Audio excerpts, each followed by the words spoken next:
I received a very interesting question about leadership, and I would like to answer that question here in this video. The question is, looking at what you consider the most important characteristics of successful leaders, do they apply equally in all cultures, or are there cross-cultural sensibilities where the importance of these characteristics may vary somewhat? That's a very interesting question, isn't it?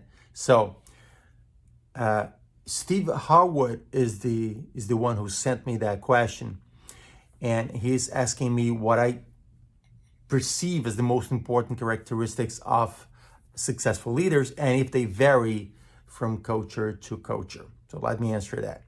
So, in my opinion, based on my 35 years of professional experience and 25 years as a executive coach, business advisor, trainer, and professional speaker about leadership and management and all that, I have come to the conclusion that there are five, if we can, of course, summarize in five, there are five main characteristics of successful leaders.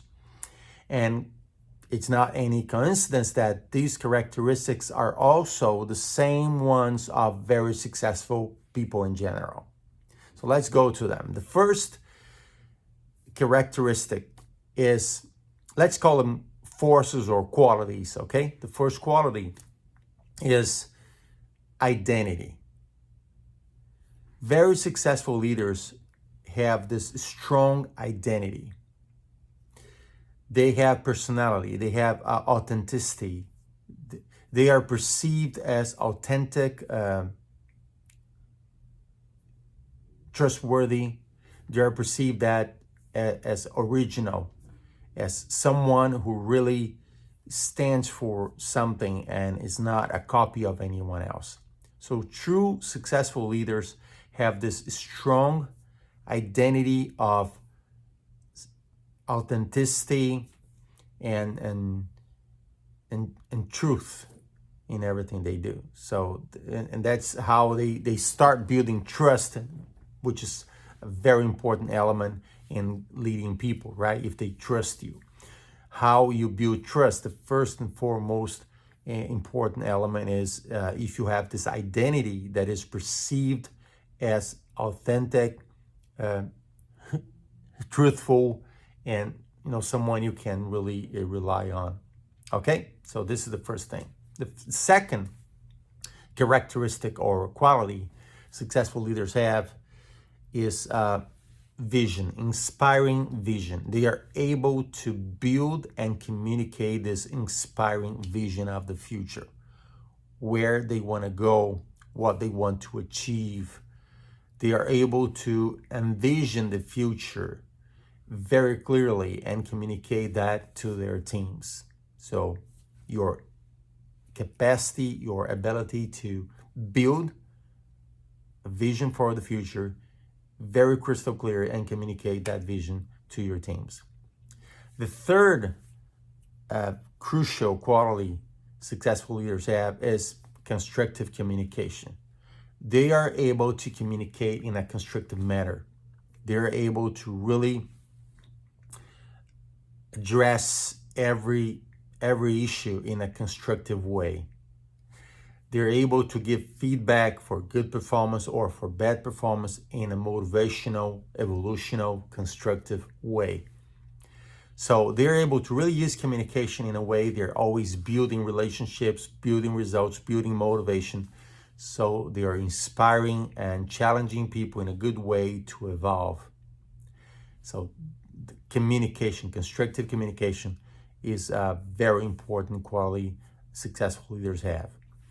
The fourth quality, I know successful leaders have is the learning capacity. They are quick learners. Leaders are readers, not only readers of books, they are readers of people. They are readers of situations. They are readers of problems. They can really read the situation and learn from every situation very, very quickly. So learning capacity. Let's summarize this as learning capacity. Successful leaders have this amazing learning capacity. They're always learning from their mistakes, from the mistakes of others, learning from their successes, learning from everything and everyone around them. So they keep humble enough and intelligent enough to keep learning every single day, right? And the fifth quality successful leaders have is, how can I say, is unbeatable persistence, unshakable persistence, is persistence. And because we know that a lot of problems happen in the way to success, there's always something. There's always something or someone that is not really helping you in the process of achieving what you want, and you must be persistent. And when I say persistent, it's not just stubborn, insisting in something. It's insisting, but at the same time perceiving what are the adjustments you have to make it work in your next attempt. So it's a persistence in the sense that you never give up, you keep trying, and you keep adjusting and tweaking a little bit and trying a different way. You keep moving forward, but always doing these micro adjustments until you get what you want. And this is unbeatable, this is unshakable. You keep going, you keep moving forward no matter what. So these are the 5 main qualities or characteristics successful leaders have, right?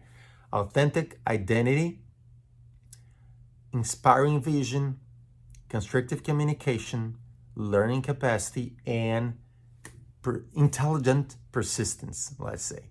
All right? Okay, so the other part of the question is, do those characteristics, they change according to the culture where the leader is working in, or no? Okay. One thing that changes is the communication. Okay, the authentic identity. Every culture values that. Inspiring vision works for everybody in every culture. Learning capacity is something that the leader will use, especially to learn from other cultures and adapt the way he does things, which is intelligent persistence. So the communication element is the one that we must adapt according to each culture. So if you are dealing with people in South America or Latin America, you must be able to connect with those people in a more personal way. You must be able to share personal experiences and listen to their personal experiences as well, and connect with them in a more personal level. If you're dealing with people in North America, you must be more straight to the point, more practical, more objective, and really focused on results. Do not spend too much time in small talk when you're talking to someone that's down to business, right? When you're talking to people in Europe, you have to be more sensitive, more open to discussions about art and culture in general and lifestyle or something like that. And when you're talking to people in Asia, you must be very respectful of the hierarchy of things. Who is boss of whom? So you must respect. You cannot really talk to someone without the permission of the one you're talking to right now. So you must be very respectful of the hierarchy lines in every organization. But anyway, the main element about communication is connected to learning, right? So be open to learn about every culture you're working with. Be learning to learn about every person, every individual you're working with or talking to, because if you're open to learn, you will be more, you're going to be in a better condition to really adapt your communication to that particular individual or culture, and you're going to be successful. I hope this answers this very important and deep question, And I'll see you in the next video. This is Fabio Marques, and I wish you health and wealth always. See you soon.